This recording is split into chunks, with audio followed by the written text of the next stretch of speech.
حضور پاک صلی اللہ علیہ وآلہ وسلم نے فرمایا، مجھے بچوں کی 5 عادتیں بہت پسند ہیں۔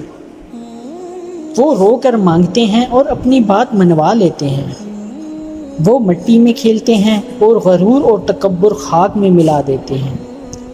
جو مل جائے کھا لیتے ہیں اور زیادہ جمع یا ذخیرہ کرنے کی ہوس نہیں رکھتے۔ لڑتے ہیں، جھگڑتے ہیں اور پھر صلح کر لیتے ہیں، یعنی دل میں حسد، بغض اور کینہ نہیں رکھتے۔ مٹی کے گھر بناتے ہیں، کھیل کر گرا دیتے ہیں، یعنی وہ بتاتے ہیں کہ یہ دنیا باقی رہنے والی نہیں